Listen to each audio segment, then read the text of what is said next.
Actor Saurabh Bansal ji. तो आइए इनका स्वागत करते हैं और बातचीत का सिलसिला शुरू करते हैं। सौरभ जी, आपका में स्वागत है। बहुत बहुत शुक्रिया। और सौरभ जी, आप एक जाने माने टीवी कलाकार हैं और आपने सावधान इंडिया भी हट जाओ। तो सबसे पहले तो मैं आपसे ये जानना चाहूंगा कि एक्टर आप कैसे बन गए, इस सफर की शुरुआत कैसे हुई? एक्चुअली मैं कहना चाहूँगा कि इस सफर की शुरुआत तो वैसे बचपन में हो गई थी, बट जो एक्चुअल शुरुआत हुई वो हुई थी करीब 4.5 साल पहले जी। सो बचपन में स्कूल में थोड़े से कॉमेडी प्ले कर लेते थे, फिर करीब 18 से 20 साल की एज के आसपास हमने रामलीला शो करना स्टार्ट किया।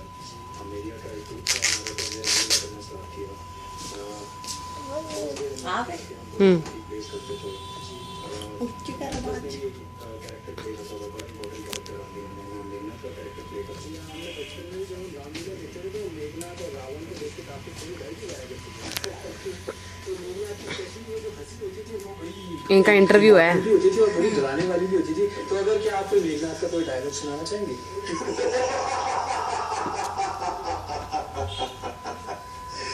पिताश्री, वो बनवासी रियान छोटे नानू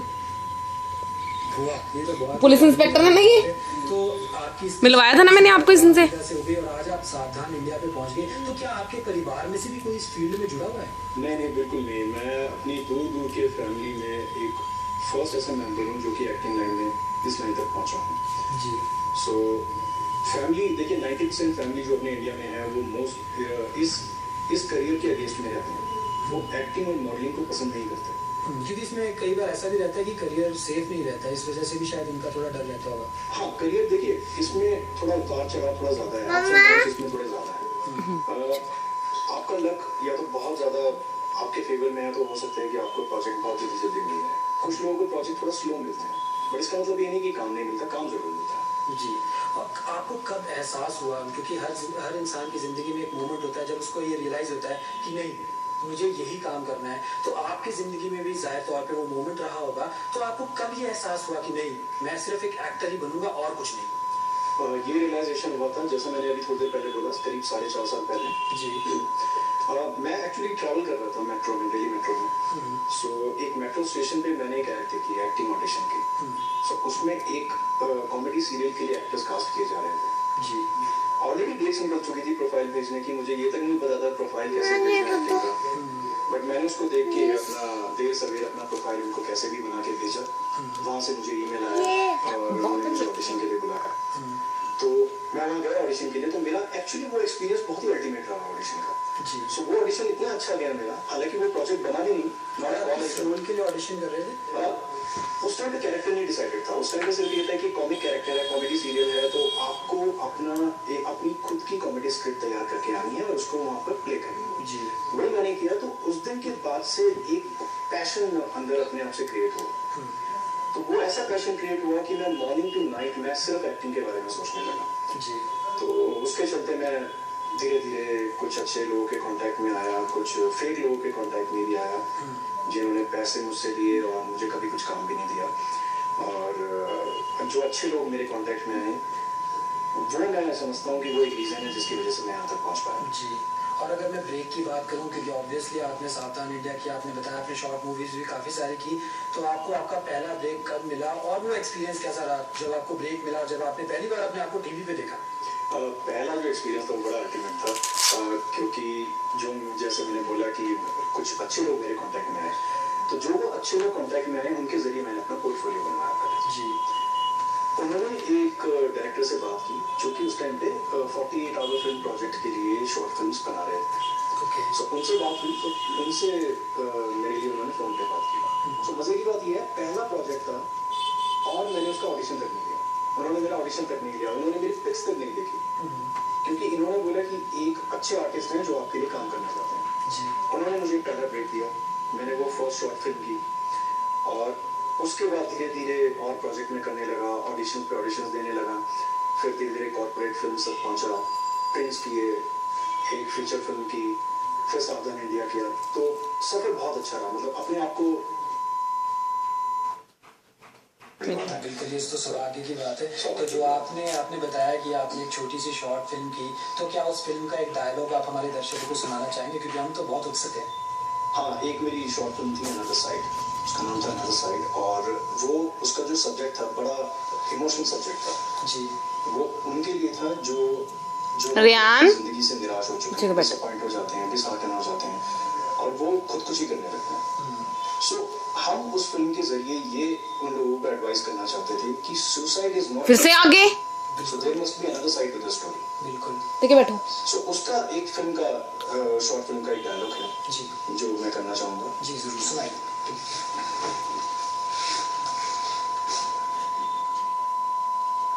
क्या किया है? यहां पे किसी ने कुछ नहीं किया। अरे अगर कुछ किया होता तो आज ये ना होते। कोई यहां इसलिए आया क्योंकि उसे उसका प्यार नहीं मिला हाँ ये मैंने देखी थी। और वो उन्हें पीछे छोड़ाया जिन्होंने उसे प्यार करना सिखाया। कोई इसलिए आया क्योंकि उसके नंबर कम थे और उसने उनके बारे में ना सोचा जिन्होंने उसे पढ़ना लिखना सिखाया। कोई इसलिए आया रियान? क्योंकि उसका कोई दोस्त नहीं था। अरे एक बार उनकी आंखों में आंखें डाल के देखता जिन्होंने उसे दोस्ती करना सिखाया, तब उसे अपनी कीमत मालूम पड़ती। और मैं Jaganlal the businessman of the year, जिसने अपना घर से ज्यादा वक्त फ्लाइट में गुजारा। अरे जेब में अपनों की तस्वीर रखने की बजाय रखा भी तो क्या ये पासपोर्ट। बीवी बना के रखा था मैंने इसे अपनी, और कब मेरी अपनी बीवी मुझसे दूर होती चली गई पता ही नहीं चला। और जब होश आया तो मैं खुद यहां आ गया। Very emotional. मैं देख रहा हूँ आपकी आंखों में थोड़ा से आंसू भी आ गए हैं, तो मुझे लगता है ये जो आपने कैरेक्टर, ये जो किरदार निभाया है, मुझे लगता है आपके दिल के काफी करीब रहा है ये किरदार। हाँ, ये सब्जेक्ट ही मूवी का ऐसा था कि वो दिल को छू लेने वाला सब्जेक्ट था। क्योंकि ऐसा बहुत होता है हमारी सोसाइटी में कि लोग डिसअपॉइंट हो जाते हैं किसी भी रीजन से और उसके बाद वो ऐसा कदम उठाते हैं जिसकी वजह से उनकी फैमिलीज, उनके बाल बच्चे सफर करते हैं। बिल्कुल। सो हम उसके जरिए ये एडवाइस, ये उन तक ये एक मैसेज पहुंचाना चाहते थे कि प्लीज आप ऐसा स्टेप कभी मत लीजिए। बिल्कुल। सिक्के के दो पहलू होते हैं, so there must be another side to the story for sure. बिल्कुल। So please look at that side. मतलब हर चीज की एक ब्राइटर साइड भी होती है, हमें वही देखनी चाहिए। बिल्कुल। तो आपने सावधान इंडिया से शुरू करके कॉर्पोरेट फिल्म से शुरू करके सावधान इंडिया तक आप पहुंच गए, तो ये जो सफर रहा सावधान इंडिया आपको कैसे मिला, और ये जो एक्सपीरियंस था शूटिंग करने का सावधान इंडिया के लिए, क्योंकि एक नेशनल सीरीज थी, तो उस बारे में थोड़ा बताइए कैसा रहा। जैसे जैसे एक्सपीरियंस मेरा बढ़ता गया तो मैं ऑडिशंस पे बहुत ज़्यादा फॉलो करने लगा। आके गए होंगे, पता नहीं, मुझे तो पता नहीं, अभी या तो आना होगा या फिर आ चुका होगा। सावधान इंडिया का पता नहीं लगा। तो मैंने उसको फॉलो किया, उनको अपना प्रोफाइल भेजा, उनको मेरा प्रोफाइल थोड़ा पसंद आया, एक कैरेक्टर पे मैच किया, तो उनका मेरे पास ईमेल आया, कॉल भी आई और उन्हें ऑडिशन के लिए बुलाया। मैंने ऑडिशन दिया, जैसे मैं रेगुलर ऑडिशन देता हूँ वैसे मैंने ऑडिशन दिया। सो क्योंकि वो ऑडिशन उनको बहुत अच्छा लगा तो इसलिए उन्होंने मुझे एक कैरेक्टर के लिए कास्ट किया। क्या इस कैरेक्टर में कास्ट होने के लिए आपको थोड़ा भी स्ट्रगल करना पड़ा? स्ट्रगल तो देखिए इस इंडस्ट्री में आपको थ्रू आउट रहेगा, थ्रू आउट लाइफ रहेगा आपको। सो बस जो सबसे इम्पोर्टेंट बात होती है वो ये होती है कि आपको गिव अप नहीं करना। बिल्कुल। आपको अपने आप में फेथ बनाए रखना है। बिल्कुल। लक मैटर करता है, बस साइड बाय साइड आपका टैलेंट भी उतना ही मैटर करता है। जी। और सौरभ जी, सावधान इंडिया की हम बात कर रहे थे, तो सावधान इंडिया में जो आपने किरदार निभाया उस बारे में थोड़ा हमें बताइए कि क्या वो किरदार था, और हो सके तो एक डायलॉग हम जरूर सुनना चाहेंगे, क्योंकि अभी आप काफी थोड़े इमोशनल हो गए हैं, तो थोड़ा एक डायलॉग और हो जाए। सावधान इंडिया का जो किरदार था वो मेरा एक गिफ्ट शॉप ओनर का किरदार था। अच्छा, वो देखा तो था, अपन ने गिफ्ट शॉप ओनर ही थे, बस जस्ट थोड़ा सा था। जिसके थ्रू वो असली मंजिल तक पहुंचता है। जी। तो उसका एक डायलॉग तो ऐसा है कि मेरे उसमें कुछ सीन्स थे, तो जो उसमें फर्स्ट सीन था जिसमें वो मेरे पास आते हैं हीरो जी, और मुझसे थोड़ा क्लू लेने की कोशिश करते हैं जी। बट मैं अपना शटर डाउन कर रहा होता हूँ शॉप का, तो मैं उन्हें थोड़ा सा अवॉइड करने की कोशिश करता हूँ। सो मैं उन्हें बस इतना बोलता हूँ कि मैं अपना शटर डाउन करता हूँ, वो मुझसे पूछते हैं कि किशन भैया ये आप ज़रा बताएंगे ये आपने गिफ्ट किसको बेचा था? तो मैं उन्हें बोलता हूँ कि यार एक दुकान बंद करने का टाइम हो गया, मैं घर जा रहा हूँ, मिसेज मेरी घर पे वेट कर रही है, तो कल आना, कल बात करेंगे। सो उस टाइम पे ये डायलॉग था जो मेरे अभी जहन में आया जी। तो इसके अलावा और भी इसमें डायलॉग्स थे। जी, अगर हम एक्टिंग की बात करें, और आप तो खैर माशाल्लाह इतने अच्छे एक्टर हैं, एक्टिंग में एक एक्सप्रेशंस की एक बहुत बड़ी एक कीमत होती है कि अगर आप एक्सप्रेशंस अच्छे दे सकते हैं तो ऑब्वियसली आप एक अच्छी एक्टिंग कर लेंगे। और हम देख रहे थे कि आपने बहुत ही काबिल तारीफ एक्सप्रेशंस दिए। तो मैं ये जानना चाहूँगा, और ऑब्वियसली हमारे दर्शक भी जानना चाहेंगे, ये जो एक्सप्रेशंस हैं ये आपने सीखे या फिर क्या बोलते हैं इनबिल्ट आपके अंदर थे? और अगर कोई इस तरह से एक्टिंग सीखना चाहे और इस तरह से एक्सप्रेशंस लाना चाहे अपनी एक्टिंग में, तो उसे क्या करना चाहिए? देखिए, सबसे पहले तो हर एक्टर को एक बात ध्यान में रखनी पड़ेगी, acting is to learn how not to act. जी। सो आपको एक्चुअली एक्टिंग करनी ही नहीं है। आप एक्टिंग करेंगे तो वो रियल नहीं लगेगा। सो वो रियल तभी लगेगा जब आप उस कैरेक्टर में घुसने की कोशिश करेंगे। जी। सो मैं क्या करता हूँ, वैसे हर एक्टर को यही करना चाहिए, चाहे ऑडिशन स्क्रिप्ट हो चाहे वो आपके प्रोजेक्ट की स्क्रिप्ट हो। आप जब भी स्क्रिप्ट अपनी रीड करते हैं, आप उस कैरेक्टर को अच्छे से पढ़िए, उसको फील कीजिए कि आप वो हैं। आप ये मत फील कीजिए कि आपको उसमें एक्ट करना है। सो जब आप उसको अंदर से फील करेंगे तो वो अंदर से अपने आप ही निकलेगा, आपको एक्टिंग करने की जरूरत ही नहीं पड़ेगी। जी, जैसे कि आपने थोड़ा सा सैड सा पार्ट किया तो आपने अंदर से फील किया और आपकी आंखों में भी वो दिख रहा था। तो अगर आपको कभी कॉमिक कैरेक्टर करने को मिले तो वो आप किस तरह से करते हैं? और वैसे मैंने काफ़ी स्टैंड अप कॉमेडीज भी की हैं कॉर्पोरेट लेवल पे। जी। तो बट वो एक अलग चीज़ है। बट अभी जो ध्यान में आ रहा है वो हाँ, थोड़ा माहौल थोड़ा ऐसा थोड़ा कॉमिक हो जाए तो माशाल्लाह। अभी जो थोड़ा अभी जहन में आ रहा है वो एक फिल्म है, बहुत अच्छी फिल्म है, छुप छुप के। जी, राजपाल यादव जी की बहुत अच्छी कॉमेडी की है इस फिल्म में। तो उसमें उनका एक सीन आता है जब ओमपुरी साहब उनसे बात करते हैं। जी। और ओमपुरी साहब उन्हें जब काम देते हैं कुछ करने के लिए तो जूते पॉलिश का पहले देते हैं, और जूते पॉलिश को अवॉइड करने की कोशिश करते हैं, बट अल्टीमेटली उनको काम मिल जाता है। जी। फिर सेकंड काम आता है कपड़े धोने वाला काम। जी। तो उसको वो डेफिनेटली सोचते हैं कि अब तो मैं अवॉइड किसको करके ही रहूँ। सो अब वो जाते हैं ओमपुरी साहब के पास में बड़े कॉन्फिडेंट होकर। जी। मुझे बहुत अच्छे से आते हैं कपड़े धोने, इसे बिल्कुल नहीं आते, पर मैं इसे बहुत अच्छे से सिखा दूंगा। तो ये छोटा सा एक सीन मुझे याद था। बिल्कुल बिल्कुल। सौरभ जी, आपने सावधान इंडिया किया, तो सावधान इंडिया के बाद अभी आप कौन सा प्रोजेक्ट कर रहे हैं और फ्यूचर में कौन से आप प्रोजेक्ट्स करने वाले हैं? क्योंकि अगर आप हमें पहले बता देंगे तो एटलीस्ट हमको एटलीस्ट देखेंगे तो सही कि हमारे सौरभ जी क्या क्या कर रहे हैं आजकल। अभी जो मुझे लग रहा है कि फेब में या मार्च तक कोई 2-3 प्रोजेक्ट्स हैं पाइपलाइन में, कोई 2-3 मूवीज हैं अभी। बॉलीवुड कर रहे हैं आप या बॉलीवुड मूवीज हैं? So hopefully I am expecting these calls. जी। तो आपको वैसे कौन कौन से किरदार करने ज़्यादा पसंद है? मतलब आपने अभी कॉमिक करके दिखाया, बड़ा अच्छा था। आपने एक थोड़ा सैड पार्ट भी करके दिखाया, या नेगेटिव पार्ट्स करने आपको पसंद है? आपका फेवरेट किरदार कौन सा रहता है? तो मेरा फेवरेट रहता है जो मेरे पे सूट करे। सबसे पहले तो मेरे पे कोई भी ऐसा किरदार जो मेरे पे सूट करे, मेरे फेस पे मैच करे, वो मैं करना चाहूँगा। पर मेरी जो अपनी प्रेफरेंस है वो नेगेटिव कैरेक्टर्स करने की है। मैंने एक मूवी भी की है तो उसमें भी मेरा एक नेगेटिव लीड था, एक तांत्रिक का कैरेक्टर था। जी। हट जाओ। मेरी जो अपनी प्रेफरेंस है वो नेगेटिव कैरेक्टर्स करने की। और जब आप नेगेटिव कैरेक्टर थप्पड़ पड़ी। तांत्रिक का कैरेक्टर कर रहे थे तो आपके घर वालों का क्या रिएक्शन होता है और आपके फ्रेंड्स का भी क्या रिएक्शन रहता है? घर वालों का तो वही रिएक्शन रहेगा जो शक्ति कपूर को देख के रहता है। तो बाकी मेरी इच्छा ये है कि कुछ नेगेटिव ऐसा नहीं जिससे लोग नफरत करें। जी। तो तब तक वो नहीं मिलेगा तब तक मैं उस कैरेक्टर में फिट नहीं करता। जी। डेफिनेटली उनका रिएक्शन नेगेटिव ही रहेगा क्योंकि एक बार तो मुझे बोला भी गया तुझे इसी टाइप के कैरेक्टर मिलते हैं। सारे कुछ ना कुछ बोलते रहे।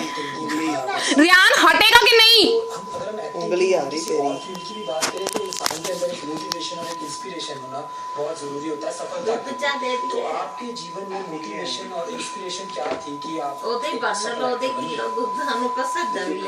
अच्छी कहावत है कि जिस पेड़ पर फल लगे हैं उस पर पत्थर लोग मारे हैं। बिल्कुल। सो मोटिवेशन मिलता है, दोस्तों से काफ़ी मोटिवेशन मिला मुझे, फैमिली से काफ़ी क्रिटिसिज्म मिला। और एक और कहावत है कि जब उगते सूरज को सभी सलाम करते हैं। बिल्कुल। सो अगर आप ग्रो कर रहे हैं किसी भी इंडस्ट्री में, आप ग्रो कर रहे हैं, आपको वाहवाही मिलेगी। उसमें स्ट्रगल कर रहे हैं, आपको नेगेटिविटी सुनने को मिलेगी ही मिलेगी। मुझे मेरे साथ भी बहुत बार ऐसा हुआ। मेरे लाइफ में ऐसे लोग आए जब मैं इस करियर को स्टार्ट कर रहा था, जब मैं बहुत ज़्यादा स्ट्रगल कर रहा था जी, उस टाइम में लोगों ने मुझे सिर्फ नेगेटिव ही बोला इसके बारे में। मुझे यही सुनने को मिला कि मैं अपना टाइम वेस्ट कर रहा हूँ, ये इंडस्ट्री नहीं, अपनी जॉब करो, कमाओ, खाओ। बिल्कुल, मुझे यही सुनने को मिला। बिल्कुल, धीरे धीरे जब मैं ग्रो करने लगा, जब उन्होंने देखा कि धीरे धीरे छोटे कैमरा से पहुंच के बड़े कैमरा तक और फिर बिग स्क्रीन और ऐसे यहाँ तक ये पहुंच गया, तो अब वो एडवाइस करने लगे हैं दूसरों को कि देखो ये ऐसे बनो, ऐसे बनो। जी, ये तो होता ही है। और अगर हम इंस्पिरेशन की बात करें, जैसे कि हर फील्ड में कोई ना कोई किसी का गुरु तो रहता है, आपका भी कोई गुरु रहा जिसको मैं कहूँगा एक मार्गदर्शक, ऐसा भी रहा कोई? जी जी, मैं आमिर खान साहब को अपना गुरु मानता हूँ। तो आमिर खान साहब ही क्यों? वो एक बहुत अच्छे वर्सेटाइल एक्टर हैं। मतलब उनके मैंने एक इंटरव्यू में खुद सुना है कि उनकी वाइफ ने उनको एक बार बोला था कि अगर इनसे कुछ नया कराना हो तो इन्हें एक मूवी दे दीजिए तो वो कर देंगे जी। सो नया देखिए, हम जो अपना रियल कैरेक्टर जब भी अपनी लाइफ में प्ले करते हैं उसमें हम नया कभी नहीं कर पाते। बिल्कुल, हम अपनी नॉर्मल रूटीन लाइफ जीते हैं क्योंकि हमारी लाइफ होती है। जब रियल लाइफ आती है, रियल लाइफ में ये समझ आता है कि हम कितने वर्सेटाइल हैं, क्या क्या कर सकते हैं। बिल्कुल, तो वो मैंने आमिर खान साहब से सीखा। बिल्कुल, आमिर खान साहब को कोई मूवी देखिए उसमें वो डिफरेंट नजर आएंगे। गजनी में बॉडी बनाई है, बाल उड़ा दिए, 3 इडियट्स उसके बाद आई है तो उसमें बॉडी चेंज कर दी टोटली। अब दंगल आने वाली है, उसके दंगल में बिल्कुल तो उनके जैसा मैं बनना चाहता हूँ। और अब जो है अपने जाने माने एक्टर अब है नवाजुद्दीन सिद्दीकी, जो मुझे बड़ा इंस्पायर करता है जी। और कुछ लोगों का ये भी मानना है, मतलब ये बहस हमेशा चलती रहती है, मुझे नहीं पता ये बहस कितनी सही है। कुछ लोग कहते हैं कि शाहरुख खान ज्यादा बढ़िया एक्टर है आमिर खान के मुकाबले, तो आपकी क्या राय है? आप मतलब शाहरुख खान को आमिर खान के मुकाबले कितना नापते हैं? दोनों एक्टर अपने आप में अल्टीमेट है, दोनों में कंपैरिजन नहीं कराते जी। वो बॉलीवुड के खान हैं और रोमांस के किंग भी माने जाते हैं जी। तो आमिर खान अपनी जगह है, शाहरुख खान अपनी जगह है, तो उनका कोई कंपैरिजन नहीं है आपस में जी। बट मुझे जो आमिर खान साहब को जी। और आपकी जो फील्ड है एक्टिंग की, जो कि एक एक्टर की एक जिंदगी होती है, उसमें आजकल देखा जाए तो एक जाता है एक्टर बनने का। तो आपको क्या लगता है कि एक्टर बनने के लिए, एक एक्टर बनने के लिए बॉडी होना, आजकल तो देख रहे सारे एक्टर्स की 6 पैक एब्स हैं, 6 पैक एब के बिना तो कोई एक्टर दिखते ही नहीं है, चाहे वो शाहरुख हो चाहे आमिर ने भी मेरे ख्याल से 8 पैक एब्स बनाई थी। तो गुड लुक्स होना इस फील्ड में कितना जरूरी है? देखिए सबसे बड़ी बात है क्योंकि ऐसा नहीं है कि आपके गुड लुक्स होना जरूरी है, आपके 6 पैक होना जरूरी है, आपकी अच्छी बॉडी होना जरूरी है अच्छे एक्टर बनने के लिए जी। मैं एक एवरेज लुकिंग हूँ, एक कैरेक्टर आर्टिस्ट हूँ, मैं भी एक्टर हूँ और मैं तो बहुत छोटा ही समय करूँगा। फॉर एग्जाम्पल लीजिए, बड़े बड़े मनोज वाजपेयी जी के एग्जाम्पल लीजिए, नवाजुद्दीन सिद्दीकी जी का एग्जाम्पल लीजिए, इरफान खान जी का एग्जाम्पल लीजिए, तो ये अपने बॉलीवुड की और ये तीनों में लीड करते हैं। ना इनकी बॉडी है, ना इनके 6 पैक्स हैं, गुड लुक्स है, किसमें घर परिवार में डाल रहे हैं, स्वीट फैमिली में डाल रहे हैं। तो ये सबसे बड़ा मिथ है, इसे पीछे ऐसा सोचेंगे तो इस इंडस्ट्री में सक्सेस नहीं मिलेगी क्योंकि अब खास और कपूर का जमाना थोड़ा सा चला गया। अब वो रिक्वायरमेंट नहीं है बॉलीवुड की, बॉलीवुड में अब हर तरह की रिक्वायरमेंट है जी। और काफ़ी सारे युवा दर्शक भी आपको देख रहे होंगे और काफ़ी मेरे ख्याल से आपके फैन भी होंगे सावधान इंडिया के बाद, तो आप उनको क्या कहना चाहेंगे जो अपकमिंग एक्टर्स या थिएटर करते हैं और जो एक बड़ी स्क्रीन में आके अपना नाम करना चाहते हैं, तो उन्हें सबसे पहला कदम क्या उठाना चाहिए? सबसे पहला कदम उन्हें ये उठाना चाहिए कि ज़्यादा से ज़्यादा कॉन्टैक्ट्स अपने बनाइए अच्छे कास्टिंग डायरेक्टर्स कोऑर्डिनेटर्स के साथ। मैक्सिमम कोशिश कीजिए कि आपको मैक्सिमम ऑडिशन अपडेट्स मिलते हैं जी। और ऑडिशन अपडेट जब आपको मिले तो सबसे पहले आप देखिए कि आपके लिए वो कैरेक्टर फिट है या नहीं। बिल्कुल, कई लोग ये गलती करते हैं कि रिक्वायरमेंट है 6 फीट हाइट की, रिक्वायरमेंट है पा दो